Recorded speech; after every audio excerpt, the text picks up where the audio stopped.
നമസ്കാരം. ഇഫക്റ്റ് ന്യൂസിലേക്ക് ഏവർക്കും സ്വാഗതം. ഒന്നാമതായിട്ട്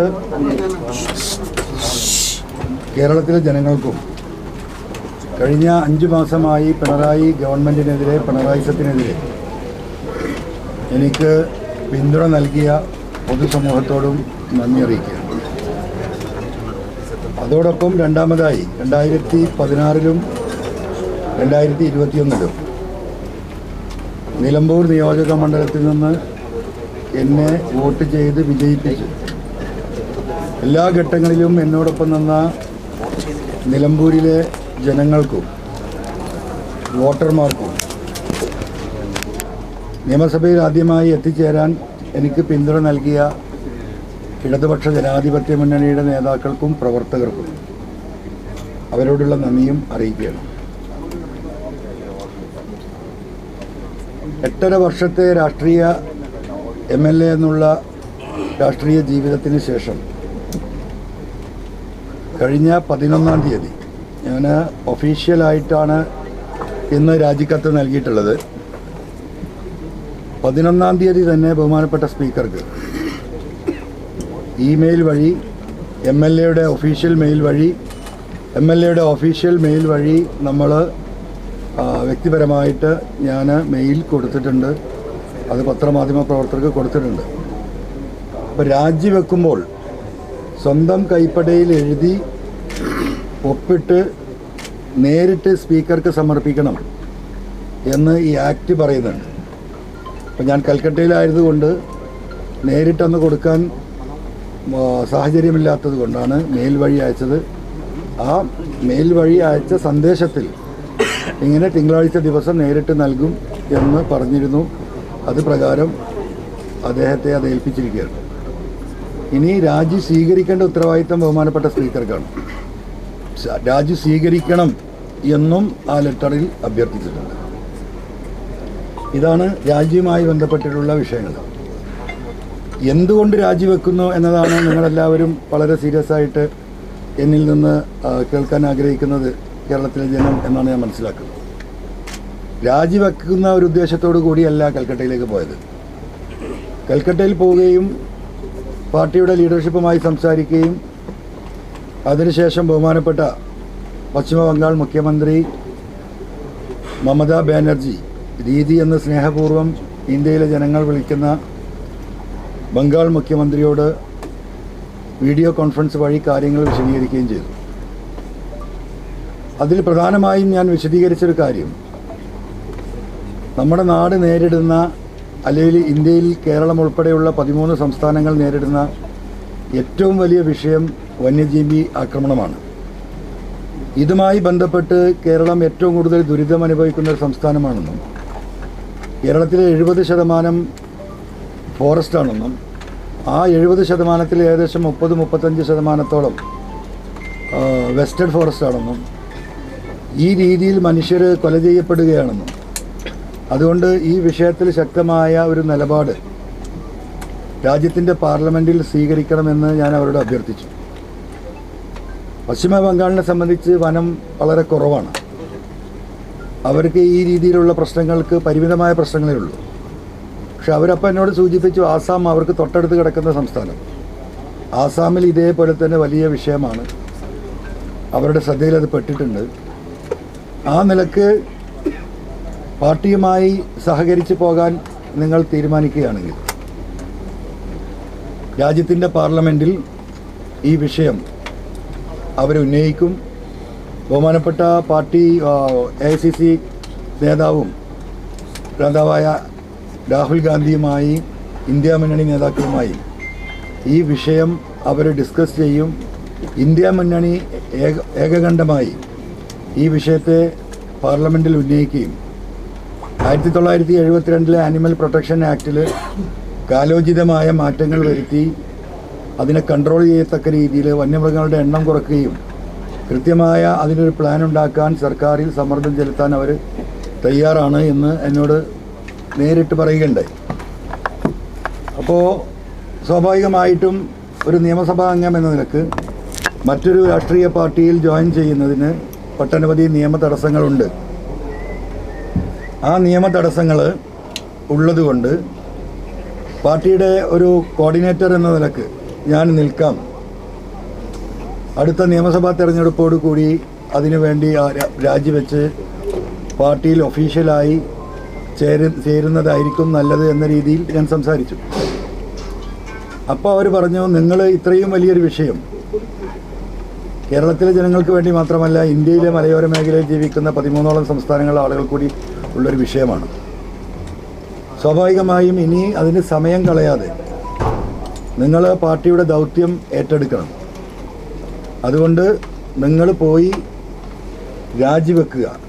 നിങ്ങളുടെ ഈ MLA ഷിപ്പ് കേരളത്തിലെ മലയോര മേഖലയിലെ പാവപ്പെട്ട ജനങ്ങൾക്കായി നിങ്ങൾ സമർപ്പിക്കുക. ആ സമർപ്പിക്കാൻ നിങ്ങൾ മുന്നോട്ട് വന്നാൽ ഉടനെ തന്നെ പാർട്ടി തലത്തിൽ അതിനാവശ്യമായ നടപടികൾ സ്വീകരിക്കാമെന്ന് പറഞ്ഞു. അങ്ങനെ കേരളത്തിലെ ലീഡർഷിപ്പുമായി ഞാൻ ബന്ധപ്പെടുകയും നിലമ്പൂരിൽ എന്നെ സ്ഥിരമായി എനിക്ക് പിന്തുണ നൽകുന്ന വ്യക്തികളുമായി സംസാരിക്കുകയും മലയോര മേഖലയിലെ ബിഷപ്പുമാരുമായി സംസാരിക്കുകയും കേരളത്തിലെ പ്രധാനപ്പെട്ട സാമുദായിക നേതാക്കളുമായി സംസാരിക്കുകയൊക്കെ ചെയ്തു. ഇങ്ങനെയാണ് ഈ വിഷയം നിൽക്കുന്നത്.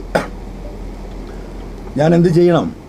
ഞാൻ ഒറ്റയ്ക്കൊരു തീരുമാനമെടുക്കുന്നതിന് മുമ്പ് മലയോര കർഷകരുടെ നേരിട്ട് ബാധിക്കുന്ന വിഷയങ്ങൾ അറിയുന്ന പ്രധാനപ്പെട്ട 3-4 ബിഷപ്പുമാർ, അപ്പോൾ അവരൊക്കെ ഒരു ഘട്ടത്തിൽ നമുക്ക് അങ്ങനെ വേണോ, അതല്ലാതെ നമുക്ക് എന്തെങ്കിലും മാർഗമുണ്ടോ എന്നുള്ള രീതിയിൽ എന്നോട് സംസാരിക്കുകയുണ്ടായി. അപ്പോൾ ഞാനതിൻ്റെ കാര്യങ്ങൾ പരിപൂർണമായും വിശദീകരിച്ചു കൊടുത്തപ്പോൾ, അങ്ങനെ ഒരു മുഖ്യമന്ത്രി പാർലമെൻറ്റിൽ ഈ വിഷയം ഏറ്റെടുക്കാൻ ഇത്രയും ധൈര്യത്തിൽ മുന്നോട്ട് വരുന്നുണ്ടെങ്കിൽ സ്വാഭാവികമായിട്ടും അവരുടെ ഒരു ആവശ്യം അതാണെങ്കിൽ നിങ്ങൾ നിങ്ങളുടെ മനസാക്ഷിക്ക് വിടുകയാണ്, നിങ്ങൾ തീരുമാനിക്കുക എന്നാണ് പറഞ്ഞത്. ആ പറഞ്ഞതിൻ്റെ അടിസ്ഥാനത്തിൽ ഞാനൊരു തീരുമാനമെടുക്കുകയും രാജിവെക്കാൻ തീരുമാനിക്കുകയും ചെയ്തു.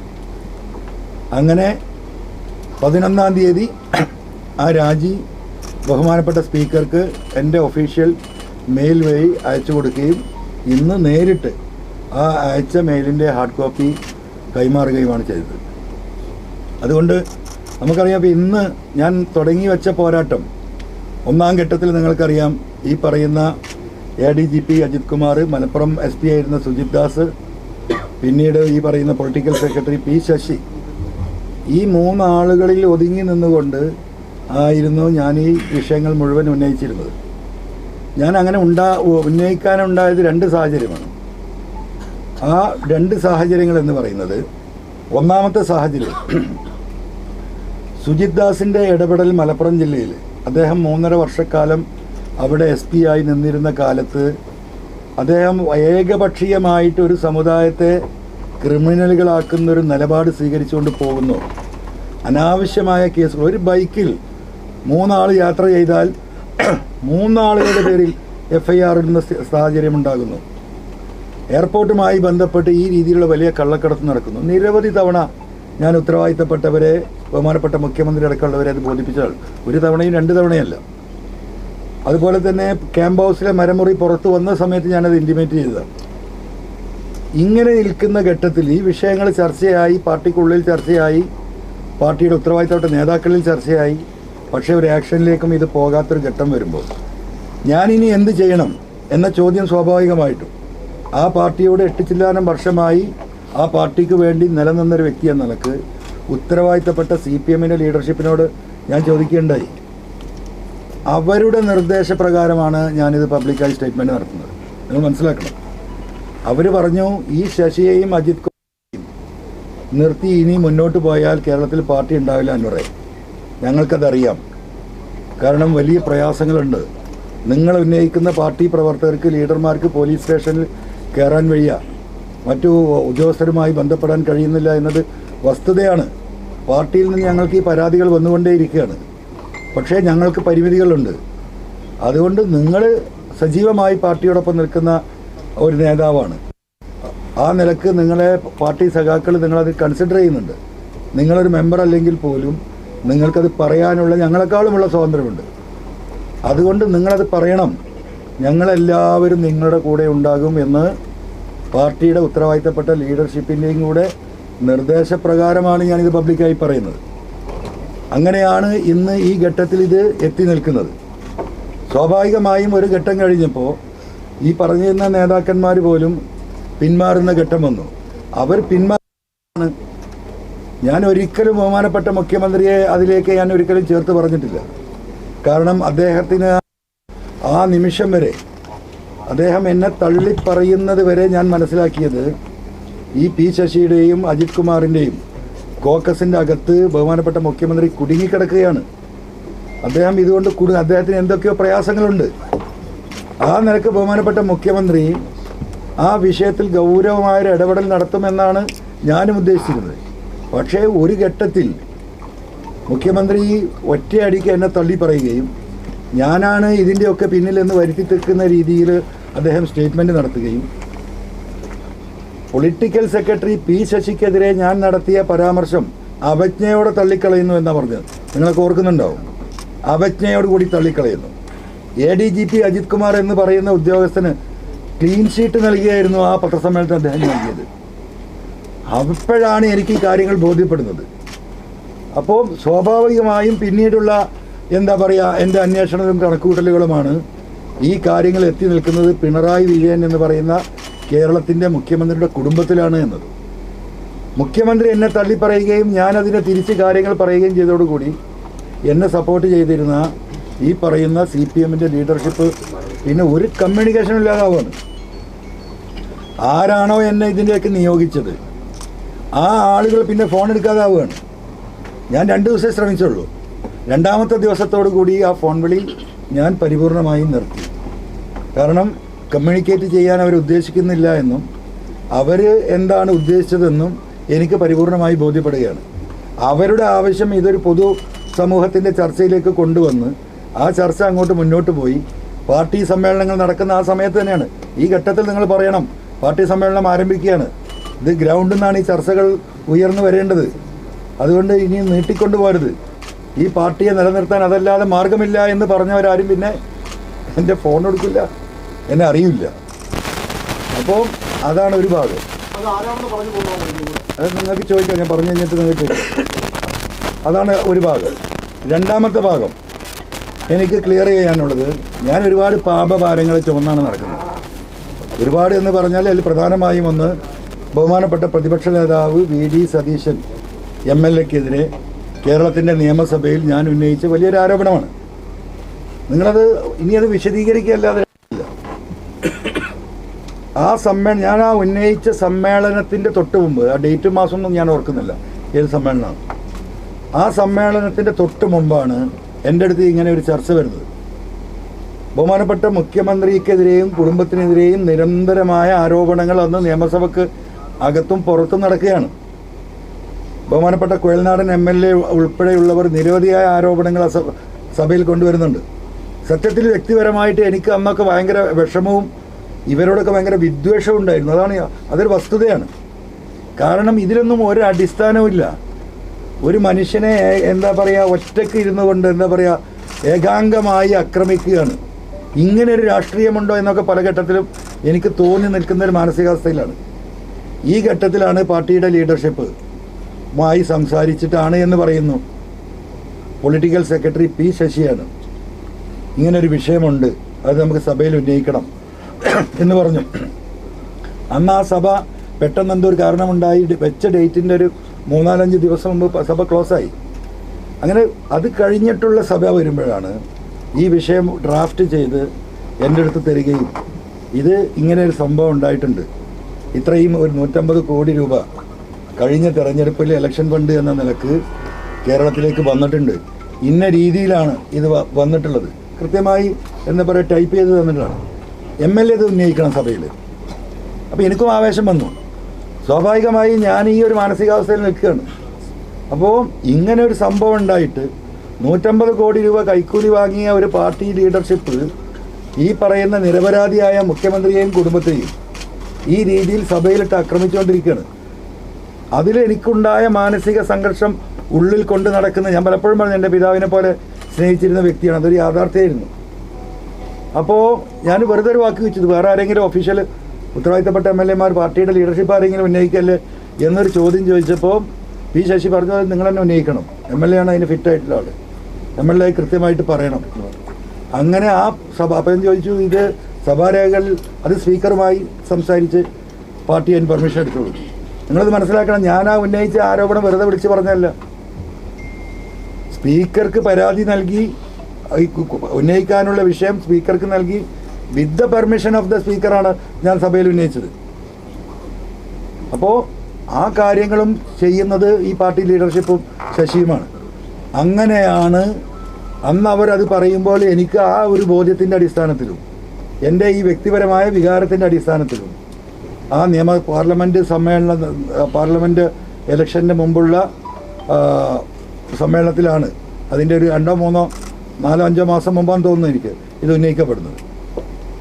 അപ്പോൾ ഇതാണ് ഇതിൻ്റെ വസ്തുത. അപ്പോൾ എന്നെ പാർട്ടി ഏൽപ്പിച്ച ഭാരം ഞാൻ ഡെലിവർ ചെയ്തു. അവരെഴുതി തന്ന കാര്യങ്ങൾ ഞാൻ സവിസ്തരം ഞാനൊരു വാക്ക് ചോദിച്ചു, ശശിയേട്ടാ ഇതിൽ കാര്യം ശരി തന്നെയല്ലേ? പൂർണ്ണമായിട്ടും ശരിയാണ് MLA, നിങ്ങൾ ധൈര്യമായി പറഞ്ഞോളെന്ന് പറഞ്ഞു. പക്ഷേ പിന്നീട് അത് കഴിയുകയും അത് വിജിലൻസിൽ എൻ്റെ പ്രസംഗം എന്താ പറയുക ഒഫീഷ്യലായിട്ട് വിവരാവകാശ പ്രകാരം ഒരു വ്യക്തി ശേഖരിക്കുകയും അത് ശേഖരിച്ചതിന് ശേഷം ഇവിടുത്തെ ബഹുമാനപ്പെട്ട വിജിലൻസ് കോടതിയിൽ പരാതി നൽകുകയും ചെയ്യണം. കോടതി അന്വേഷിക്കാൻ പറയുകയും പ്രൈമ ഫേസി അന്വേഷണം നടത്താൻ പറയുകയും ആ അന്വേഷണം നടത്തി ഇതിൽ വസ്തുത ഇല്ല എന്ന് പറഞ്ഞ് മടക്കി കൊടുത്ത് ഞാൻ മുമ്പ് പറഞ്ഞിട്ടുള്ളൊരു കാര്യമാണിത്. പക്ഷെ അന്ന് എനിക്ക് വലിയ വികാരം ഉണ്ടായിരുന്നു. ഞാൻ പല ഘട്ടത്തിൽ അത് പറഞ്ഞതാണ്. യഥാർത്ഥത്തിൽ പിന്നീട് ഇപ്പോഴത്തെ ഒരു ഘട്ടം നമ്മൾ ആലോചിച്ച് നോക്കുമ്പോൾ ശശി അന്ന് മുതലേ തുടങ്ങിയിട്ട് എന്നെ ഒരു സ്ഥലത്ത് കൊണ്ടുപോയി ലോക്ക് ചെയ്യണം എന്ന അദ്ദേഹത്തിൻ്റെ ആ പ്ലാനിങ്, അതിന് ആ ഘട്ടത്തിൽ ആരൊക്കെ അതിൻ്റെ പിന്നിലുണ്ടാകുമെന്ന് എനിക്കറിയില്ല. അങ്ങനെ ഇവിടുത്തെ കോൺഗ്രസ് ലീഡർഷിപ്പിൻ്റെ മുമ്പിൽ, പ്രത്യേകിച്ച് പ്രതിപക്ഷ നേതാവിൻ്റെ മുമ്പിൽ എന്നെ ഏറ്റവും വലിയൊരു ശത്രുവാക്കാനുള്ള ഒരു ഗൂഢമായ ആലോചന അതിൻ്റെ പിന്നിൽ അന്നുണ്ടായിരുന്നോ എന്ന് എനിക്കറിയില്ല. എന്തായാലും സംഭവിച്ചത് അങ്ങനെയാണ്. അപ്പം എന്നെ സംബന്ധിച്ചിട്ട് എനിക്ക് കേരളത്തിലെ 3.5 കോടി ജനങ്ങളോട് ഈ വിഷയത്തിൽ പറയാനുള്ള ഒരു കാര്യം എന്ന് പറയുന്നത്, ഈ വിഷയത്തിൽ അദ്ദേഹത്തിനുണ്ടായ മാനഹാനിക്ക് ഞാൻ കേരള സമൂഹത്തോട് മാപ്പ് ചോദിക്കുകയാണ്, ആത്മാർത്ഥമായി മാപ്പ് ചോദിക്കുകയാണ്. ബഹുമാനപ്പെട്ട പ്രതിപക്ഷ നേതാവിനും അദ്ദേഹത്തിൻ്റെ കുടുംബത്തിനും അദ്ദേഹത്തിൻ്റെ ബന്ധുക്കൾക്കും അദ്ദേഹത്തെ സ്നേഹിക്കുന്നവർക്കുമുണ്ടായ വിഷമത്തിൽ അവരോട് മാപ്പ് ചോദിക്കുകയാണ്. ബഹുമാനപ്പെട്ട പ്രതിപക്ഷ നേതാവ് ഇതിൻ്റെ വസ്തുതകൾ മനസ്സിലാക്കി ഇത് ഉൾക്കൊള്ളണമെന്നും എൻ്റെ മാപ്പപേക്ഷ സ്വീകരിക്കണമെന്ന് അദ്ദേഹത്തോട് സ്നേഹപൂർവ്വം അഭ്യർത്ഥിക്കുകയാണ്. ഇതാണ് ഇതിൻ്റെ മറ്റൊരു. ഇനി നമ്മുടെ മലയോര വിഷയവുമായി ബന്ധപ്പെട്ടാൽ ഇപ്പോൾ വരുന്ന ഈ ബില്ല് അമെൻമെൻറ്റ്, ഇത് കേരളത്തിലെ സംസ്ഥാന സർക്കാർ കൊണ്ടുവരുന്ന അമെൻമെൻറ്റാണ്. ഇവിടെ സാധാരണ നിങ്ങളടക്കം റിപ്പോർട്ട് ചെയ്യാറുള്ളത്, മുഖ്യമന്ത്രി അടക്കം വനമന്ത്രി അടക്കം MLA ആയ ഞാനടക്കം ജനങ്ങളോട് ഈ വന്യമൃഗ ആക്രമണം ഉണ്ടാകുമ്പോൾ അവരെ സമാധാനിപ്പിക്കാൻ പറയുന്ന ഒരു മറുപടി എന്ന് പറയുന്നത് നമുക്കിതിൽ പരിമിതിയുണ്ട്, ഇത് കേന്ദ്ര നിയമങ്ങളാണ്, അതുകൊണ്ടാണ് നമുക്കൊന്നും ചെയ്യാൻ കഴിയാതെ വരുന്നത് എന്ന് നമ്മൾ പറയാറുണ്ട്. അതങ്ങനെ തന്നെ നിൽക്കുകയാണ്. അതിനോടൊപ്പം ഇത് 961 സംസ്ഥാന ഗവൺമെൻറ് ഇവിടെ ഒരു വനനിയമം ഉണ്ടാക്കിയിട്ടുണ്ട്. സംസ്ഥാനങ്ങൾക്കും അവരുടേതായിട്ടുള്ള വനനിയമമുണ്ട്. പക്ഷെ അത് കേന്ദ്ര നിയമത്തിനോട് യോജിക്കുന്നതായിരിക്കണം. ആ വനനിയമത്തിലാണ് ഇവിടെ ഭേദഗതി വരുത്തുന്നത്. അതിലേറ്റവും വലിയ ഭേദഗതി, നിങ്ങളിത് വളരെ സീരിയസ് ആയിട്ട് എടുക്കണം. നിങ്ങളിത് മലയോര കർഷകരുടെ മാത്രം പ്രശ്നമായി കാണണ്ട. തിരുവനന്തപുരം ടൗണിൽ കുരങ്ങിനെ കൊണ്ട് ജീവിക്കാൻ വയ്യ എന്ന് ഇന്ന് രാവിലെ MLA ഓഫീസിൽ വന്ന ഒരാളെൻ്റെ അടുത്ത് പറയാണ്, സാറേ ഇത് വിടരുത് കേട്ടോ, ഞങ്ങളൊക്കെ ജനലും വാതിലും അടച്ചാൽ ജീവിക്കുന്നത്. പന്നി, സെക്രട്ടേറിയറ്റ് വളപ്പില പന്നി. അപ്പോൾ കേരളത്തിലെ 3.5 കോടി ജനങ്ങളുടെയും ജീവിതം ദുസ്സഹമാക്കുന്ന അവസ്ഥയിലേക്ക് പോവാണ്. 1.5 കോടി ജനങ്ങൾക്ക് എന്തായാലും ജീവിക്കാൻ വയ്യ.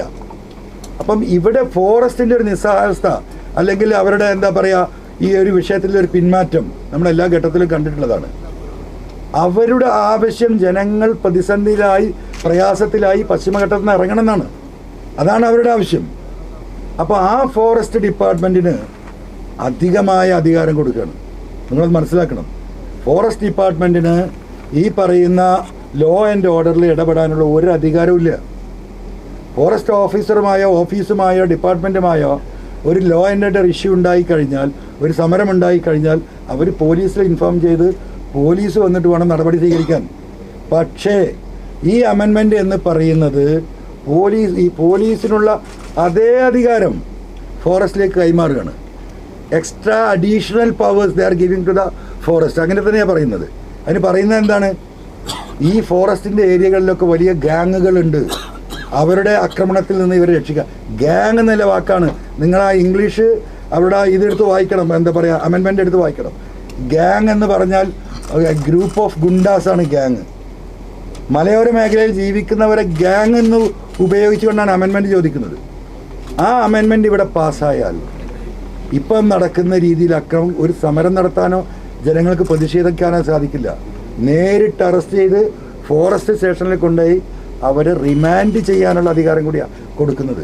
ഇതാരാ പാസ്സാക്കുന്നത്? ഇവിടെ മന്ത്രിസഭ ചർച്ച ചെയ്തിട്ടാണ് ഈ കരട് പ്രഖ്യാപിക്കുന്നത്. മലയോര മേഖലയിലെ ജനങ്ങളുടെ എന്താ പറയുക, കാവൽക്കാർ പറയുന്ന മാണി കോൺഗ്രസിൻ്റെ മന്ത്രിമാരുൾപ്പെടെയാണ് ഇതിനെ റെക്കമെൻഡ് ചെയ്ത് ഒപ്പിട്ടിരിക്കുന്നത്. എങ്ങനെ നമുക്കത് വിശ്വസിക്കാൻ കഴിയും? ഈ വിഷയം ഇത്രയും സജീവമായത് നിങ്ങൾക്കറിയാം എൻ്റെ ഒരു അറസ്റ്റോട് കൂടിയാണ്. എനിക്കൊരു ദിവസം ജയിൽവാസം കിടക്കേണ്ടി വന്നാലും നിങ്ങളടക്കമുള്ള കേരളത്തിലെ മുഴുവൻ ആളുകളും ഇതിനെക്കുറിച്ച് അലർട്ടായിരിക്കുകയാണ്. അപ്പോൾ സ്വാഭാവികമായിട്ടും ഈ വിഷയം അതീവ ഗൗരവമാണ്.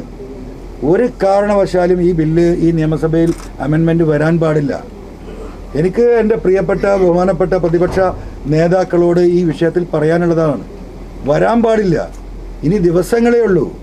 അതിശക്തമായ കേരളത്തിനെ മുഴുവൻ എന്താ പറയുക സ്തംഭിപ്പിച്ചുകൊണ്ട് ഗവൺമെൻറ്റിനെ കൊണ്ട് ആ ബില്ല് പിൻവലിക്കുന്ന നിലപാട് സ്വീകരിക്കേണ്ട നടപടി ബഹുമാനപ്പെട്ട പ്രതിപക്ഷം ഇവിടെ ഏറ്റെടുക്കണമെന്നാണ് എനിക്ക് ഈ അവസരത്തിൽ ഈ രാജി പ്രഖ്യാപിക്കുന്ന സദസ്സിൽ പറയാനുള്ളത്.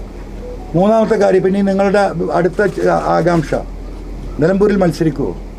ഞാൻ മത്സരിക്കുന്നില്ല. ഞാൻ നിലമ്പൂരിൽ UDF നടത്തുന്ന കോൺഗ്രസ് സ്ഥാനാർത്ഥിക്ക് ഞങ്ങളുടെ മുഴുവൻ ശക്തിയും ഉപയോഗിച്ച് നിരുപാധികമായിട്ടുള്ള പിന്തുണ കൊടുക്കാൻ ഞങ്ങൾ തീരുമാനിച്ചിരിക്കുന്നത്. നിരുപാധികമായ പിന്തുണ. കാരണം ഇവിടെ ഈ സർക്കാരിൻ്റെ അവസാനത്തിൽ നടക്കുന്ന ഈ ഉപതെരഞ്ഞെടുപ്പ് പിണറായിസത്തിനെതിരെയുള്ള അവസാനത്തെ ആണിയായി ഇത് മാറേണ്ടതുണ്ട്. ഞങ്ങൾ ഔദ്യോഗികമായി ബഹുമാനപ്പെട്ട സ്പീക്കർ സ്വീകരിച്ചു കഴിഞ്ഞാൽ ബഹുമാനപ്പെട്ട മമതാ ബാനർജിയെ ബംഗാളിൽ പോയി കണ്ട് ഞാൻ നേരിട്ട് ഈ പറയുന്ന മെമ്പർഷിപ്പ് സ്വീകരിച്ചതിന് ശേഷം ആ രാഷ്ട്രീയ പാർട്ടിയുടെ പ്രവർത്തനമായി ഞങ്ങൾ മുന്നോട്ട് പോകും. ഇതിനെ എന്താ പറയുക സഹായിക്കുന്ന മുഴുവൻ ആളുകളെയും ഇപ്പോൾ ഈ വിഷയത്തിൽ ഞങ്ങളോടൊപ്പം നിൽക്കുന്ന മലയോര കർഷകരുടെ മുഴുവൻ പിന്തുണയും ആർജിച്ചുകൊണ്ട് പിണറായിസത്തിൻ്റെ അവസാനം നിലമ്പൂർ നിയോജക മണ്ഡലത്തിലെ ഈ ബൈ ഇലക്ഷനിലായിരിക്കും. അതുകൊണ്ട് പരിപൂർണമായ പിന്തുണ അവർക്ക് കൊടുക്കുകയാണ്. ഇപ്പോൾ നിങ്ങൾ നോക്കണം, ഇനി എത്ര ദിവസമല്ലേ ഈ പിണറായിസം? 482 ദിവസം ഇനി ബാക്കിയുള്ളത്. ആരും അധികം കൊമ്പൊന്നും കോർക്കണ്ട. 482 ദിവസം അതിൻ്റെ കൗണ്ട് ഡൗൺ ആരംഭിക്കുകയാണ്. ഇന്ന് തുടങ്ങുകയാണ്. TV അൻവർ പാർട്ടിയിൽ നിന്ന് പോയിട്ട് ഒരു രോമം പോയില്ലല്ലോ എന്ന് പറഞ്ഞവരുണ്ട്. അത് നമുക്ക് കാണാം. അത് നമുക്ക് കാണാൻ പോകുന്ന പൂരമാണ്. അപ്പോൾ കേരളത്തിൽ നമുക്കറിയാം DIC ഉണ്ടായതിന് ശേഷം ഒരു 30% ആളുകൾ DIC തിരിച്ച് കോൺഗ്രസിലേക്ക് വന്നപ്പോൾ ഞാൻ ഉൾപ്പെടെ കേരളത്തിൻ്റെ വിവിധ ഭാഗങ്ങളിൽ സ്കേറ്റേഡായി കിടക്കുകയാണ്. അവരൊക്കെ പല പാർട്ടിയിലുമായി പോയി, പലതിലും രാഷ്ട്രീയ പ്രവർത്തനം നിർത്തി. ഇവരെയൊക്കെ സ്വരൂപിക്കും. പല വിവിധ രാഷ്ട്രീയ പാർട്ടികളിൽ നിന്ന് തെറ്റിപ്പിരിഞ്ഞ് നിൽക്കുന്നവരുണ്ട്, അവജ്ഞ അനുഭവിച്ച് നിൽക്കുന്നവരുണ്ട്. പിണറായിസത്തിനെതിരെ നിലപാട് സ്വീകരിക്കാത്തതിൻ്റെ പേരിൽ പാർട്ടിക്കുള്ളിൽ മൗനികളായി നിൽക്കുന്ന ആയിരക്കണക്കിന് സഖാക്കളുണ്ട്. ഇവരെ മുഴുവൻ കൂട്ടി യോജിപ്പിക്കുന്ന ഒരു രാഷ്ട്രീയ പ്രവർത്തനം ഇവിടെ ഉണ്ടാകും. ആ രാഷ്ട്രീയ പ്രവർത്തനം ശക്തമായി മുന്നോട്ട് കൊണ്ടുപോകും. അതിൽ എനിക്ക് നിലമ്പൂരിലെ കാര്യത്തിൽ കേരളത്തിലെ പ്രതിപക്ഷ UDF നേതൃത്വത്തോട് അഭ്യർത്ഥിക്കാനുള്ളത്, നിലമ്പൂർ ഒരു മലയോര മേഖലയാണ്. സ്വാഭാവികമായിട്ടും ആ മലയോര മേഖലയിൽ മത്സരിപ്പിക്കുന്ന സ്ഥാനാർത്ഥി ആ മലയോര മേഖലയിൽ നിന്നുള്ള കൃത്യമായി ഈ വിഷയങ്ങൾ അറിയുന്ന ഒരു വ്യക്തിയായിരിക്കണം. തീർത്തും നമുക്കറിയാം, കാസർഗോഡ് തൊട്ട് തൃശ്ശൂർ വരെ വരുന്ന മലബാർ 70 നിയമസഭാ സീറ്റുകളുണ്ട്. ആ 73 നിയമസഭാ സീറ്റിൽ പകുതിയിലധികം മലയോര മേഖലയുമായി ബന്ധപ്പെട്ട് കിടക്കുന്നതാണ്. ഈ മലയോര മേഖലയിലുള്ളത് ക്രിസ്ത്യൻ കമ്മ്യൂണിറ്റിയാണ്. അവരാണ് വന്യമൃഗശല്യത്തിൻ്റെ ഏറ്റവും വലിയ എന്താ പറയുക, അവരെയാണ് ഇത് ബാധിക്കുന്നത്. പലരും വിറ്റ് പോകാൻ നിൽക്കുക കിട്ടുന്ന വിലക്ക്. സ്വാഭാവികമായും സണ്ണി ജോസഫ് നമുക്കറിയാം, നിയമസഭയിൽ എല്ലാ നിയമസഭാ സമ്മേളനത്തിലും അദ്ദേഹം ഈ വിഷയം ഉന്നയിക്കുന്ന ഒരു വ്യക്തിയാണ് ഈ ഫോറസ്റ്റുമായി ബന്ധപ്പെട്ടിട്ടുള്ളത്. അപ്പോൾ ഞാൻ സ്വാഭാവികമായും രാജിവെച്ച് ഒഴിയുമ്പോൾ ആ മലയോര മേഖലയിലെ ക്രൈസ്തവ കമ്മ്യൂണിറ്റിയിൽ ഈ വിഷയത്തെ നേരിട്ട് അനുഭവപ്പെടുന്ന അഡ്രസ്സ് ചെയ്യുന്ന ഒരു വ്യക്തി അവിടെ സ്ഥാനാർത്ഥിയാകണമെന്ന ഒരു റിക്വസ്റ്റ് ഡിമാൻഡ് UDFന് മുമ്പിൽ വെക്കുകയാണ്. എന്താണ് റിക്വസ്റ്റ് ഡിമാൻഡ്? നിലമ്പൂരിൽ തന്നെയുള്ള DCC president Shri VS Joy ഈ വിഷയത്തിൽ എപ്പോഴും എന്നോട് ഇൻട്രാക്ട് ചെയ്യുന്ന ഒരു വ്യക്തിയാണ്. കാരണം ജോയ് താമസിക്കുന്ന ഈ കാട്ടിൻ്റെ ഉള്ളിലാണ്. ജോയിൻ്റെ വീട്ടിൻ്റെ മുന്നിൽ ആനയാണ്, ഇപ്പുറത്ത് പന്നിയാണ്, അപ്പുറത്തേക്ക് ഇറങ്ങിയാൽ കാട്ടിയാണ്, ഇപ്പുറത്തേക്ക് ഇറങ്ങിയാൽ സിംഹമാണ്. പലപ്പോഴും ജോയ് എന്നോട് പറഞ്ഞു, അന്വർക്ക നമ്മളിവിടെ വിറ്റ് പോകുന്നത് ശരിയല്ലല്ലോ, നമ്മൾ വിറ്റ് ടൗണിലേക്ക് പോകാന്ന് പറഞ്ഞാൽ അതൊരു ബാഡ് മെസ്സേജ് അല്ലേ, ജീവിക്കാൻ വയ്യട്ടോ, കുട്ടികളെ ഹോസ്റ്റലിൽ കൊണ്ടാക്കുകയാണ് എന്ന് പറഞ്ഞിട്ടുള്ള വ്യക്തി കൂടിയാണ് ആര്? ഈ പറയുന്ന DCC പ്രസിഡന്റ് ജോയ്. അപ്പോൾ സ്വാഭാവികമായിട്ടും ഈ മേഖലയിൽ ക്രിസ്ത്യൻ മൈനോറിറ്റി വിഭാഗം ഏറ്റവും ഭൂരിപക്ഷം ജീവിക്കുന്ന ഈ മലയോര മേഖലയിൽ മലബാറിൽ ആ കമ്മ്യൂണിറ്റിക്ക് അനുഭവിക്കുന്ന ഒരു വിഷയം എന്ന നിലക്ക്, ആ കമ്മ്യൂണിറ്റിയുടെ കൂടെ ഒരു റെപ്രസെൻറ്റേറ്റീവ് എന്ന നിലക്ക് DCC പ്രസിഡന്റ് V ജോയിയെ ഇതിൽ ഉൾപ്പെടുത്തണമെന്ന ഒരു റിക്വസ്റ്റാണ് എനിക്ക് ഈ വിഷയത്തിൽ വെക്കാനുള്ളത്. ഏത് CPM നേതാവ് താങ്കളോട് ഈ രീതിയിൽ മുന്നോട്ട് പോകാൻ നേരത്തെ നിർദ്ദേശിച്ചു? MV ഗോവിന്ദനും A വിജയരാഘവനും ഉണ്ടോ അതിൽ? അല്ല, അങ്ങനെ ഞാനത് പറയുന്നത് വളരെ മോശപ്പെട്ട ഒരു ഏർപ്പാടല്ലേ. അല്ല, അത്രേ പറയാൻ പറ്റുള്ളൂ. അതൊക്കെ അവര് ഒരു മിനിറ്റ് UDF ആരെ മത്സരിപ്പിക്കണമെന്ന് വരെ പറഞ്ഞ ഒരാൾക്ക് ശശിയുടെ കാര്യത്തിൽ പിന്തുണച്ചാരോ? അല്ല, അതിൽ ഞാൻ എൻ്റെ നയം വ്യക്തമാക്കാം. അതിലെൻ്റെ നയം എന്ന് പറയുന്നത് അത് തീർത്തും അവരുടെ വ്യക്തിപരമായി അവരെ എന്നെ വിശ്വസിച്ച് പറഞ്ഞതാണ്. അവരെന്നെ വഞ്ചിച്ചു എന്നുള്ളത് ശരിയാണ്. അതേ അർത്ഥത്തിൽ അത് തിരിച്ച് ഞാൻ പറയുക എന്ന് പറയുന്നത് എൻ്റെ സംസ്കാരത്തിനും എൻ്റെ വ്യക്തിപരമായ വിശ്വാസത്തിനും അത് യോജിക്കാത്തത് കൊണ്ട് ആ ആളുകളെ നമ്മളതിൽ വെളിപ്പെടുത്തുന്നില്ല. ഇത്രയും പറയാലോ, CPM-നുള്ളിൽ തന്നെ പിണറായിക്കെതിരെ നീക്കം ഉണ്ടാകണമെന്ന ആഗ്രഹമുണ്ടായി. അതിന്റെ ഒരു വക്താവായ അതിന്റെ ഒരു താങ്കളെ ഏൽപ്പിച്ചു വിടുകയായിരുന്നു, അങ്ങനെ പറഞ്ഞു. അങ്ങനെയൊക്കെ വേണമെങ്കിൽ നിങ്ങൾക്ക് പറ്റാം. ഞാൻ പറഞ്ഞതിൻ്റെ അർത്ഥം അതാണല്ലോ വന്നത്. താങ്കൾ ഇപ്പോൾ പ്രതിപക്ഷ നേതാവിനെതിരായ ആരോപണത്തിൽ മാപ്പ് പറഞ്ഞു.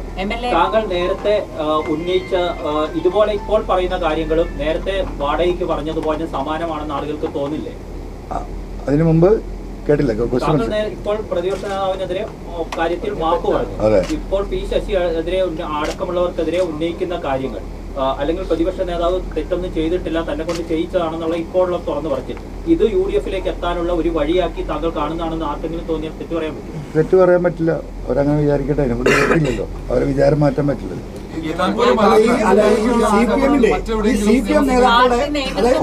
ഓരോരുത്തർ ചെയ്ത കൺഫ്യൂഷൻ. ഗോവിന്ദമാഷ് ഉൾപ്പെടെയുള്ള പാർട്ടി നേതൃത്വം അറിഞ്ഞുകൊണ്ടാണോ താങ്കൾ വളരെ സമുന്നത മുഖ്യമന്ത്രിയുടെ ഓഫീസ് ഉൾപ്പെടെ ഉള്ളവർക്കെതിരെ ഇത്രയും ഗുരുതരമായിട്ടുള്ള ആരോപണങ്ങൾ ഉന്നയിക്കുകയും അതിൽ ഉറച്ചു നിന്നുകൊണ്ട് അത് ആവർത്തിക്കുകയും ചെയ്തത്? ഞാൻ ഇപ്പോഴും അതിൽ ഉറച്ചു നിൽക്കുകയാണ്. ഞാൻ ഉന്നയിച്ച ആരോപണങ്ങൾ ഇപ്പോഴും ഭൂമിയിൽ നിലനിൽക്കുകയാണ്. പറഞ്ഞ ആരോപണങ്ങളൊക്കെ പോട്ടെ, ഞാൻ ഡോക്യുമെൻ്റ് കൊടുത്ത കാര്യമാണ്, വിജിലൻസിന് കൊടുത്ത ഡോക്യുമെൻ്റാണ് ADGP അജിത് കുമാറിൻ്റെ സ്വത്ത് സമ്പാദനം. ആ ഫയല് വിജിലൻസ് ഡയറക്ടർ മാറ്റിയിരിക്കുകയാണ്. ഞാനത് ഈ കള്ള റിപ്പോർട്ട് പോകുന്നു എന്ന് പറഞ്ഞാൽ ഈ റിപ്പോർട്ടിൽ ഒപ്പിടുന്നവൻ പോലും കേരളത്തിൻ്റെ ഹൈക്കോടതിയിൽ കയറേണ്ടി വരും, ജയിലിലും പോകേണ്ടി വരും. ഞാൻ കൊടുത്ത ഡോക്യുമെൻറ്റിനെ വളച്ചൊടിച്ചൊരു റിപ്പോർട്ടാണ് കൊടുത്തത്. അതുകൊണ്ട് അദ്ദേഹം മടക്കിയത്. അദ്ദേഹത്തിനറിയാം അദ്ദേഹത്തിന് സമാധാനം പറയേണ്ടിയിരുന്നത്. ഞാൻ അദ്ദേഹത്തിന് ഉൾപ്പെടെയുള്ളവരോട് പറഞ്ഞാണ്, ആരാണോ ഇതിൽ കളിക്കുന്നത് ആ ബാക്കിയുള്ള തെളിവ് വെച്ച് റിപ്പോർട്ട് കൊടുക്കട്ടെ. ഹൈക്കോടതിയിൽ ഞാൻ പോകും, ഒരു ജുഡീഷ്യൽ അന്വേഷണത്തിൽ ഞാൻ ഇടപെടുന്നു പറഞ്ഞാൽ. അതുകൊണ്ടാണ് ഇപ്പോൾ അദ്ദേഹത്തിന് ക്ലീൻ ചീറ്റ് കൊടുത്ത വിജിലൻസ് ഡയറക്ടറുടെ റിപ്പോർട്ട് ഡയറക്ടർ മടക്കിയിരിക്കുന്നത്. അങ്ങ് AKG സെന്ററിൽ എത്തി ഗോവിന്ദമാഷെ കണ്ടിരുന്നു. അങ്ങ് പലപ്പോഴും ഇത് സംബന്ധിച്ചുള്ള ആശയവിനിമയങ്ങൾ നടത്തിയിരുന്നു എന്നുള്ളത് വ്യക്തമാകുമ്പോൾ അവർ അറിഞ്ഞുകൊണ്ട് തന്നെയാണ്, ഏറ്റവും സമുന്നതരായിട്ടുള്ള ആളുകൾ അറിഞ്ഞുകൊണ്ട് തന്നെയാണ് ഈ ആരോപണങ്ങൾ ഉന്നയിച്ചതെന്നും അവർ നൽകിയ പിന്തുണയാണ് അതിനൊരു ശക്തി പകർന്നതെന്നും പറയാമോ? അങ്ങ് എന്തുകൊണ്ടാണ് ആ പേരുകൾ പറയാത്തത്? അല്ല, അതൊക്കെ നിങ്ങൾക്ക് എങ്ങനെ വേണമെങ്കിലും നിങ്ങളുടെ പ്രശ്നം തന്നെയാണ്. അതാ ഞാൻ പറഞ്ഞുതരാം. ഇപ്പം അവരുപയോഗിച്ച വാക്ക് ഉന്നത ശ്രേണിയിലുള്ള നേതാക്കന്മാരെന്നാണ്. ഞാൻ ചോദിക്കട്ടെ, സാധാരണ ശ്രേണിയിലുള്ള ഒരു നേതാവ് എന്ന് പറഞ്ഞാൽ ഈ പണിക്ക് ഞാൻ ഇറങ്ങുമോ? അത്ര വിവരക്കേടൊന്നും എനിക്കില്ലല്ലോ. അപ്പൊ സ്വാഭാവികമായിട്ടും അല്ല പേര് മറച്ചു വെക്കുന്നത് എന്റെ സംസ്കാരത്തിന്റെ ഭാഗമാണ്. പ്രശ്നങ്ങളാണ് നിൽക്കുന്നത്. ഒന്ന് പേര് മറച്ചു വെക്കുമ്പോൾ ഈ പറഞ്ഞ ആളുകൾ അവരും ഈ കുറ്റകൃത്യത്തിന്റെ ഭാഗമാണ് എന്നുകൂടി നമ്മൾ സംശയിക്കേണ്ടി വരും. ഒന്നുകിൽ അവരെ തുറന്നു കാട്ടേണ്ടി വരും. രണ്ട്, താങ്കൾക്ക് ശശി വന്നൊരു കാര്യം പറയുന്നു, താങ്കൾ അത് പോയി ദേവസ്വം ഉന്നയിക്കുന്നു സതീഷിനെതിരെ. അതുപോലെ താങ്കളെ കുടുക്കിയതായിക്കൂടെ മുഖ്യമന്ത്രിയുടെ കാര്യത്തിലും? അല്ല, ഒരിക്കലും അല്ല. അത് എനിക്കും ബോധ്യപ്പെട്ടല്ലേ. ഞാനതിന് അങ്ങേയറ്റം പോരാട്ടം നടത്തിയ. മറ്റതിൽ നമ്മൾ ഒരു പോരാട്ടം, ഒരു എൻക്വയറി നടത്തിയിട്ടില്ല. ഞാൻ ADGP അജിത് കുമാറും P ശശിയുമായി ഈ പറയുന്ന സാജൻ സക്കറിയ വിഷയത്തിലാണല്ലോ ഞാൻ ഉടക്കുന്നത്. ആ സാജൻ സക്കറിയ വിഷയത്തിൽ അവരെ ഉടക്കിയെന്നാണ് ഞാൻ മനസ്സിലാക്കുന്നത്. ഈ സംതിങ് സംവെയർ ഈസ് റോങ്. അതിനുശേഷമാണ് ഞാൻ വ്യക്തിപരമായി ഈ അന്വേഷണമായി പോകുന്നത്. ഈ അന്വേഷണങ്ങൾ നടത്തി എനിക്ക് കിട്ടിയ തെളിവുകളുടെ അടിസ്ഥാനത്തിലാണ് ലീഡർഷിപ്പുമായി ഞാൻ സംസാരിക്കുന്നത്. ആ ഘട്ടത്തിലാണ് അവർ പറയുന്നത് നിങ്ങൾ ഈ വിഷയം ഉന്നയിക്കണമെന്ന്. ഇപ്പം ഞാൻ ചോദിക്കട്ടെ, ഒരുത്തൻ ജയിലിൽ കിടക്കുന്നുണ്ടല്ലോ ഇവിടെ എറണാകുളത്ത്, ബോബി ചെമ്മണ്ണൂർ. എന്താ ചെയ്ത കുറ്റം നമുക്കെല്ലാവർക്കും അറിയാമല്ലോ, നമ്മളതിലേക്ക് കിടക്കുന്നില്ല. അതിലും വലിയ മാരകമായ കുറ്റം ചെയ്ത, രാജ്യദ്രോഹ കുറ്റം ചെയ്ത ഒരുത്തൻ ഇപ്പോഴും അവിടെ ഇരുന്നിട്ട് വിളമ്പുകയാണ് അല്ലേ? വല്ല നിയമമുണ്ടോ? വല്ല IT ആക്റ്റും ഉണ്ടോ? ആ നിയമത്തിൻ്റെ എല്ലാ നൂലിഴകൾ കീറി മുറിച്ച് സുപ്രീം കോടതിയിൽ ഏറ്റവും ലീഗൽ ഒപ്പീനിയൻ നൽകുന്ന സീനിയർ ലീഗൽ ഒപ്പീനിയൻ വാങ്ങിയിട്ട് കൂടിയാണ് കൊടുക്കുന്നത്. ഇന്ന പ്രകാരം കുറ്റവാളിയാണ്. 2000 ഇൻഫർമേഷൻ ടെക്നോളജി ആക്ട് 66F പ്രകാരം അവനെ കേസെടുക്കാം. ആ കേസെടുത്താൽ അത് നോൺ ബെയിലബിൾ ആണ്, അത് IT ടെററിസമാണ് എന്ന് ഡൽഹിയിലെ സുപ്രീം കോടതിയിൽ പോകുന്ന സീനിയർ ലോയർമാർ ഒപ്പീനിയൻ കൊടുത്ത കേസിലാണ് അവന് നടക്കുന്നത്. അപ്പം ഇവിടുത്തെ ഇരട്ടത്താപ്പ് എന്ത് താപ്പാ എന്ന് പറയാം, എന്ത് താപ്പാ പറയാം. അപ്പം ഇതാണ് ഇതിലെ മൊത്തത്തിലുള്ള സ്ഥിതി.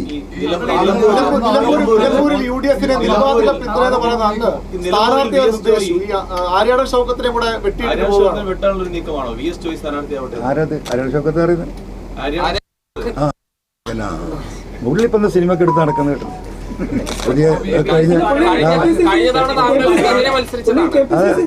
തവണയല്ല, കഴിഞ്ഞ തവണ DCC പ്രസിഡന്റ് പ്രകാശല്ലേ മത്സരം. അതിനു മുമ്പ് മത്സരം. അതിന് ശേഷം പുള്ളി എന്താ സാംസ്കാരിക സംഘടന എന്തൊക്കെയാണ് ആണോ എനിക്കറിയില്ല. എനിക്ക് വലിയ ഒരു സാംസ്കാരിക സിനിമാ നായകനൊക്കെ ആയിട്ട് എനിക്ക് പരിചയമുള്ളൂ. അല്ല, അതപ്പോ നമുക്ക് ആലോചിക്കാന്ന്. ഞാൻ അദ്ദേഹത്തെ കണ്ടിട്ട് ഒരുപാട് കാലമായി. സാധാരണ മനുഷ്യരായ കല്യാണത്തിനൊക്കെ കണ്ടുകൂടും. അദ്ദേഹത്തിന്റെ സുഹൃത്തുക്കളെ കാണുമ്പോൾ ഞാൻ ചോദിക്കാറുണ്ട്, ഇവിടെ ബാപ്പുട്ടിയുടെ കാണുന്നില്ലല്ലോ. അപ്പോൾ പുള്ളി കഥ എഴുതുകയാണെന്ന് പറയും. കഥ എഴുതുന്നതിന് പെട്ടെന്ന് പുറത്തു വരില്ലല്ലോ. അപ്പോൾ അതുകൊണ്ടായിരിക്കും ഞാൻ വിചാരിച്ചു. ശ്രേണിയിലുള്ള നേതാക്കളാണ് എന്ന് പറഞ്ഞു. താങ്കൾ ഈ P ശശിക്കെതിരേക്ക് ആരോപണം ഉന്നയിക്കുന്നതിന് മുമ്പ് P ജയരാജൻ അടക്കമുള്ള പല നേതാക്കളുമായി കൂടിക്കാഴ്ച നടത്തിയിരുന്നു. താങ്കൾ ഈ ഉന്നത ശ്രേണി എന്ന് ഉദ്ദേശിക്കുന്നത് കണ്ണൂരിൽ നിന്നുള്ള നേതാക്കളെ തന്നെയാണോ? നിങ്ങൾ ഒരാളെ പേര് മാത്രം പറഞ്ഞിട്ട് കൂടിക്കാഴ്ച എന്ന് പറഞ്ഞത് എനിക്ക് മനസ്സിലായി. ഞാനിപ്പോൾ തൽക്കാലം ജയരാജേട്ടനെയും അത് പറഞ്ഞ ഇതുമായി ബന്ധപ്പെട്ട ഒരാളെയും പേര് പറയാൻ ഞാൻ ഉദ്ദേശിക്കുന്നില്ല. അതിൽ നിന്നുള്ള ഒരു ബെനിഫിറ്റ് എനിക്ക് വേണ്ട. അതുകൊണ്ടൊരു ക്ഷീണം അവർക്കുണ്ടാണ്. എൻ്റെ ബെനിഫിറ്റ് പോയിക്കോട്ടെ, അവർക്ക് അതുകൊണ്ടൊരു ക്ഷീണം ഉണ്ടാവില്ല.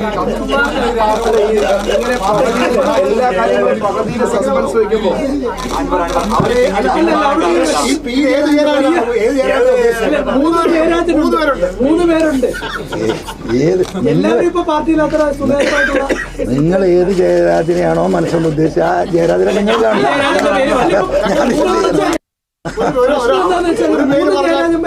അല്ല, അതിൽ ആകെ കൺഫ്യൂസ്ഡ് ആണ്, എല്ലാരും കൺഫ്യൂസ്ഡ് ആണ്. പിന്നെ ആരെയും കണ്ടിട്ടില്ല. മുഖ്യമന്ത്രി എന്നെ കുറിച്ച് പറഞ്ഞല്ലോ. അപ്പോ ഞാന് പുള്ളി രാവിലെ സ്റ്റേറ്റ്മെന്റ് നടത്തി, ഞാൻ വൈകിട്ട് പറയുന്നു പറഞ്ഞു. അപ്പൊ ആ സമയത്ത് ഇവരൊക്കെ എന്നെ കാല് പിടിച്ചു, നിങ്ങളിപ്പോ പറയില്ലേ നമുക്ക് നോക്കാം, വിൽ ടേക്ക് കെയർ, നമുക്ക് പാർട്ടിയിൽ ഡിസ്കസ് ചെയ്യാൻ പറഞ്ഞു. എനിക്ക് ഒരു നിമിഷം നിൽക്കാൻ പറ്റില്ല. എന്നെ കള്ളനാക്കിയിരിക്കണം, ബാക്കിയൊക്കെ സഹിക്കും. ഞാൻ പറഞ്ഞത് മുഴുവൻ അവജ്ഞയോടെ തള്ളുന്നു. പറ്റി കാട്ടുകള്ളനെ പറ്റിയിട്ട് അതിനർത്ഥം എന്താ? ഞാൻ അതിന് വലിയ കള്ളനാന്നല്ലേ? ADGP അജിത് കുമാർ പൊന്നും മോന്, അദ്ദേഹത്തെക്കുറിച്ച് എന്താ ഈ പറയുന്നത്? അപ്പം അതിൻ്റെയൊക്കെ റിവേഴ്സ് മീനിങ് എന്താ? ഞാനാണ് ഈ പറഞ്ഞ മുഴുവൻ കള്ളൻ. പിന്നെ എനിക്കെന്താ ആകാശം ഭൂമി നോക്കേണ്ട കാര്യമുണ്ടോ? നമ്മളൊരു വളരെ സതുദ്ദേശത്തിൽ ഇറങ്ങിയ ഒരു വിഷയത്തിൽ എന്നെ ഒരൊറ്റ അടിക്ക് അടിച്ചിടാം. പിന്നെ പറഞ്ഞ എന്താണ് ഗവർണർ കേസ് പറ്റീഷൻ കൊടുത്തിട്ടുണ്ട്, മറ്റേ ഫോൺ ചോർത്തൽ അതും വരുന്നുണ്ട്. ഇങ്ങനെ ഭയപ്പെടുത്തൽ ഇപ്പോൾ പിടിച്ച് ജയിലിലിട്ടല്ലോ. ഇനിയിപ്പോൾ ഞാൻ ഇന്നത്തോടു കൂടി എന്താ എല്ലാ പ്രിവിലേജും പോവാണ്. പലരും പറഞ്ഞതാ. ഞാൻ എന്താ പറയുക, ഞാൻ വിശ്വസിക്കുന്ന ദൈവത്തിലും കേരളത്തിലെ 3.5 കോടി ജനങ്ങളുടെയും പ്രൊട്ടക്ഷന് ഞാൻ പ്രതീക്ഷിക്കുന്നുള്ളൂ. ഒരു പ്രിവിലേജിൻ്റെ പുറത്തുള്ള ഒരു പ്രൊട്ടക്ഷനും ഞാൻ പ്രതീക്ഷിക്കുന്നില്ല. ഈ 1.5 കോടി മലയോര മേഖലയിലെ ജനങ്ങൾക്ക് എൻ്റെ ഈ രാജി കൊണ്ട് ഈ നിയമസഭയിൽ വരുന്ന ഈ ബില്ല് പിൻവലിക്കപ്പെട്ടാൽ അത് മതി എനിക്ക്. എൻ്റെ 45 ഞാൻ 9ാം ക്ലാസ്സിൽ നിന്ന് ക്ലാസ് ലീഡറായി 1979 തുടങ്ങിയ പൊതുപ്രവർത്തന. ആ 45 കൊല്ലത്തെ എൻ്റെ രാഷ്ട്രീയ ജീവിതത്തിലെ ഒരു അസറ്റ് എന്ന് പറയുന്നത് ഈ 3 അക്ഷരമായിരുന്നു. ആ 3 അക്ഷരമാണ് ഈ 1.5 കോടി ജനങ്ങൾക്ക് വേണ്ടി കൊടുക്കുന്നത്. അത് എനിക്ക് ഒരു പേടിയില്ല. താങ്കൾ പി ശശി പറഞ്ഞിട്ടുള്ള ആരോപണം ഉന്നയിച്ചുകൂടെ താങ്കൾ ഒരു ചാവേറായി മാറുകയാണ് ചെയ്തത്. മാത്രമല്ല അത്തരത്തിലുള്ള രാഷ്ട്രീയ താങ്കൾ ഈ നവമാധ്യമങ്ങളുടെ മറ്റും വലിയ തോതിലുള്ള CPM-ന് വേണ്ടിയുള്ള അധിക്ഷേപങ്ങൾ താങ്കൾ നടത്തുകയും ചെയ്തിരുന്നു. അപ്പോൾ ഇതിലൊക്കെ ഇപ്പോൾ ഖേദമുണ്ട്. ഒന്നുകൂടി ചോദിച്ചാൽ എൻ്റെ മൈൻഡ്. താങ്കൾ ഒരു ചാവേർ എന്ന കണക്കാണല്ലോ ശശി എഴുതിയിട്ടുന്ന ടൈപ്പ് ചെയ്തെന്ന സാധനം വിളിച്ചു പറഞ്ഞത് പ്രതിപക്ഷ നേതാവിനെതിരെ. അതുമാത്രമല്ല താങ്കൾ CPM-ന് വേണ്ടി ഈ സൈബർ ഹാൻഡിലൂടെ ഒക്കെ വലിയ തോതിലുള്ള ആക്രമണങ്ങളോ അധിക്ഷേപങ്ങളോ അഴിച്ചുകൂടി. ഇതിലൊക്കെ ഇപ്പോൾ ഖേദമുണ്ടോ? അല്ല, അങ്ങനെ ഈ കാര്യത്തിൽ എനിക്ക് ഖേദമുണ്ട്. ഈ കാര്യത്തിൽ പ്രതിപക്ഷ നേതാവിൻ്റെ വിഷയം അതാണ് ഒരു സ്പെസിഫിക് ആയിട്ടുള്ള സംഗതി. മറ്റതൊക്കെ രാഷ്ട്രീയപരമായിട്ട് എന്താ പറയുക, നമ്മൾ ആ ഘട്ടത്തിൽ ഓരോ രാഷ്ട്രീയ സാഹചര്യത്തിനനുസരിച്ച് പറഞ്ഞിട്ടുള്ള കാര്യങ്ങളാണ്. അതിലൊന്നും വേറെ ആരുടെയും ഒരു ഇൻഫ്ലുവൻസ് ഇല്ല.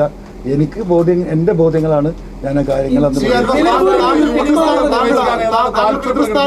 പിണറായി വിജയനെതിരെ വലിയൊരു ആരോപണം നേതാക്കൾ UDF-ലേക്ക് പ്രവേശിക്കാൻ ഏതാണ്ട് താല്പര്യം പ്രകടിപ്പിച്ചത് പരസ്യമായി. അതിന് ഏതെങ്കിലും UDF-ലെ പ്രധാനപ്പെട്ട നേതാക്കൾ CPM-മായി താല്പര്യമുള്ള ബന്ധമുള്ള ഏതെങ്കിലും നേതാക്കൾ തടസ്സമായി നിന്നോ? ആയിരുന്നില്ല. തിരുവനന്തപുരത്ത് നേതാക്കളെ കാണാൻ വന്നിരുന്നല്ലോ ഒരു ഘട്ടത്തിൽ. അത് കൂടിക്കാഴ്ച ഉൾപ്പെടെ നടന്നില്ല. നിങ്ങളല്ലേ പറയുന്നത്.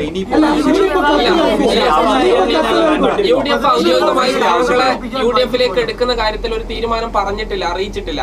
അപ്പോഴേക്കും താങ്കൾ നിലമ്പൂരിൽ പൂർണ്ണ പിന്തുണ UDF-നാണ് എന്ന് പറയുന്നു. പക്ഷെ ആര്യാടൻ ഷൗക്കത്ത് മത്സരിക്കും. എനിക്ക് എൻ്റെ കാര്യമല്ലേ പറയാൻ പറ്റുള്ളൂ. എനിക്ക് എൻ്റെ കാര്യവും എൻ്റെ പാർട്ടിയുമായി ആലോചിച്ച് നമ്മളുടെ പാർട്ടി നിലപാടിൻ്റെ കാര്യമല്ലേ പറയാൻ പറ്റുള്ളൂ. ആ നിലപാടാണ് നമ്മൾ പറയുന്നത്. UDF-ആണ് UDF-ന്റെ നിലപാട് എന്താ പറയുക വിവരിക്കേണ്ടത്. അതിലിപ്പോൾ എനിക്ക് ഇടപെടാൻ പറ്റില്ലല്ലോ. നമ്മൾ നിരുപാധിക പിന്തുണ ജയിലിൽ നിന്ന് ഇറങ്ങിയ അന്ന് നിരുപാധിക പിന്തുണ കൊടുത്ത് ഈ പിണറായിസത്തെ കേരളത്തിൻ്റെ മണ്ണിൽ അവസാനിപ്പിക്കാൻ 2019 പാർലമെൻറ്റ് തെരഞ്ഞെടുപ്പ് എല്ലാവർക്കും ഓർമ്മയുണ്ടല്ലോ. 123 സീറ്റിലാണ് അന്ന് UDF ലീഡ് ചെയ്തത് 2019. ആ 123 നിയമസഭാ മണ്ഡലം കേരളത്തിൽ UDF ഈ വരുന്ന തെരഞ്ഞെടുപ്പിൽ 26 തെരഞ്ഞെടുപ്പിൽ നേടുന്ന രാഷ്ട്രീയ പ്രക്രിയക്ക് അണ്ണാരക്കടന് എന്താ പറ്റുക എന്നുള്ളതാണ് ഞാൻ നോക്കുന്നത്. നിലമ്പൂരിൽ ഈ പറയുന്ന ജോയി അവിടെ നിർത്തി മത്സരിപ്പിച്ച നിങ്ങൾ എഴുതി വെച്ചോ, 30,000 തൊട്ട് 40,000 വോട്ടിൻ്റെ ഭൂരിപക്ഷത്തിൽ നിലമ്പൂരിൽ നിന്ന് ജോയി ജയിച്ച് കയറുന്നത് കേരളത്തിലെ ജനങ്ങൾക്ക് കാണാൻ മറ്റൊരു രാഷ്ട്രീയ പാർട്ടിയിലാണ്. പക്ഷേ സ്ഥാനാർത്ഥിയെ താങ്കൾ തന്നെ പ്രഖ്യാപിക്കുകയാണ്. അത് നിലമ്പൂർ ഞാൻ രാജിവെച്ച ഒഴിവില്ല. അപ്പൊ അവിടെ എനിക്ക് ചെറിയൊരു സേണ്ടാവും. ഞാൻ ചോദിച്ചത് UDF-ക്ക് ഇനി വരണമെങ്കിൽ എന്തായാലും കത്ത് കൊടുക്കണം. കാരണം മുന്നണി ഇപ്പൊ എല്ലാ കാര്യങ്ങളും ഒക്കെ ഉണ്ടാവും, പക്ഷെ മുന്നണി ചില മര്യാദകളുണ്ടാവും. അപ്പോൾ അത് നൽകുമോ ഇനി തൃണമൂൽ? അത് ആദ്യമേ എനിക്ക് സ്പീക്കർ എൻ്റെ രാജി സ്വീകരിക്കണം. രാജി സ്വീകരിച്ചു കഴിഞ്ഞാൽ എനിക്ക് തൃണമൂൽ കോൺഗ്രസ്സിൽ മെമ്പർഷിപ്പ് എടുക്കാൻ പറ്റുള്ളൂ. ഇപ്പം ഞാനൊരു മെമ്പർഷിപ്പ് എടുത്തിട്ടില്ല, കാരണം ഇങ്ങനെ ഒരു ലീഗൽ ഇഷ്യൂ നിൽക്കുന്നതുകൊണ്ട്. അപ്പോൾ സ്വാഭാവികമായും ബഹുമാനപ്പെട്ട സ്പീക്കർ രാജി സ്വീകരിച്ചു കഴിഞ്ഞാൽ മെമ്പർഷിപ്പ് സ്വീകരിക്കും. മെമ്പർഷിപ്പ് സ്വീകരിച്ചു കഴിഞ്ഞാൽ നമ്മുടെ നിലവിലുള്ള ലീഡർഷിപ്പുമായി കൂടി ആലോചിച്ചിട്ട് എന്ത് വേണമെന്നൊരു ആലോചന നടത്തും. ആ ആലോചനയിൽ കത്ത് കൊടുക്കണമെന്നാണ് തീരുമാനമെങ്കിൽ ആ കത്ത് അങ്ങനെ ഉണ്ടെങ്കിൽ അപ്പോൾ UDF-ന് കൊടുക്കും.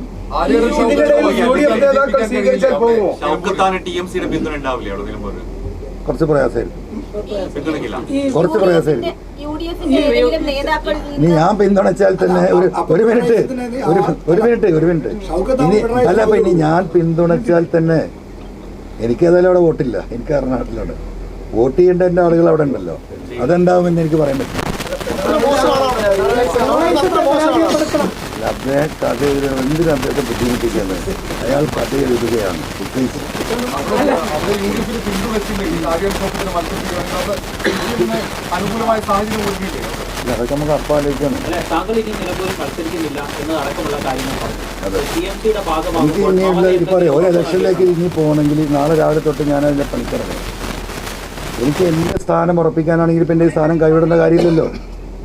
എൻ്റെ ഉദ്ദേശം ഈ 140 മണ്ഡലങ്ങളിലെ ഈ വനമേഖലയിൽ പ്രത്യേകിച്ചും ഈ 10-60 നിയമസഭാ മണ്ഡലങ്ങളെ കേന്ദ്രീകരിച്ച് 100 കണക്കിന് കർഷക സംഘങ്ങളുണ്ട് അവിടെ. SC ST വിഭാഗം, ST വിഭാഗം, ഒരുപാട് സംഘടനകളുണ്ട്. ഇവരെല്ലാം ക്രോഡീകരിക്കുന്ന ഒരു രാഷ്ട്രീയ ഓട്ടത്തിനാണ് ഞാൻ ഉദ്ദേശിക്കുന്നത്. അല്ലാതെ ഞാൻ നിലമ്പൂർ പോയി നിൽക്കണമെങ്കിൽ 3 മാസം അതിന് ഇനി മെനക്കിടണം. സമയമല്ല ഇവിടെ. ഞാൻ ഈ പറഞ്ഞ 481 ദിവസമേ ഉള്ളത്. ഓരോ ദിവസം വാരിയബിളാണ്. അപ്പോൾ 2019 123 UDFിനെ ഉയർത്തിക്കൊണ്ട് വരികയും 17 ഇവിടുത്തെ LDFിനെ താഴ്ത്തുകയും ചെയ്യുന്ന ഒരു ഉത്തരവാദിത്വം ഞാൻ വലിയ മഹാനായിട്ടല്ല പറയുന്നത്. അതേ പറഞ്ഞാൽ അണ്ണാരക്കണ്ണന് എന്താ ചെയ്യാൻ പറ്റുക? ഈ 63 മണ്ഡലം നിങ്ങളൊന്ന് പരിശോധിക്കണം. 2011, 2016, 2021 ഈ 3 നിയമസഭയെ നിങ്ങളെടുത്താൽ 63 സീറ്റ് കണ്ടിന്യൂസ് ആയിട്ട് CPMൻ്റെ കയ്യിലാണ്. കണ്ടിന്യൂസ് ആയിട്ട് ഒരു മാറ്റമില്ലാതെ. ഈ 61 സീറ്റിൽ 22 സീറ്റ്, 63 സീറ്റിൽ 22 സീറ്റ് 6250 വോട്ടിന് താഴെയാണ് CPM ജയിച്ചിട്ടുള്ളത്. അതിൽ 300 വോട്ട് വരെയുണ്ട് നമ്മളെ കുറ്റിയാടി. അപ്പോൾ അവിടെ ഒരു 5000 വോട്ട് ഈ പറയുന്ന 23 മണ്ഡലങ്ങളിൽ പുതുതായിട്ട് UDFിന് പിടിക്കാൻ കഴിഞ്ഞാൽ ആ 23 CPMൻ്റെ കയ്യിൽ നിന്ന് പോയി. അതുപോലെയുള്ള വേറെ ചില മണ്ഡലങ്ങളുണ്ട്, ഒരു 15-20 മണ്ഡലങ്ങൾ. അവിടെയൊക്കെ പ്രത്യേകമായൊരു പൊളിറ്റിക്കൽ സ്ട്രാറ്റജി UDF പ്ലാൻ ചെയ്ത് നമുക്ക് കാണിച്ചു കൊടുക്കാൻ പറ്റും. ഇങ്ങനെ പോയാൽ അത് കിട്ടും, ഇങ്ങനെ പോയാൽ ഇത് കിട്ടുമെന്നുള്ളത്. ഇവിടുത്തെ ഒരുപാട് സാമുദായിക സംഘടന, ചെറുകിട സാമുദായിക സംഘടനകൾ, സാമൂഹിക സംഘടനകൾ. വാർത്തകളും വിശേഷങ്ങളും ഇവിടെ അവസാനിക്കുന്നില്ല. കൂടുതൽ വാർത്തകളും വിശേഷങ്ങളുമായി വീണ്ടും കാണാം. അതുവരെ ഏവർക്കും നന്ദി, നമസ്കാരം.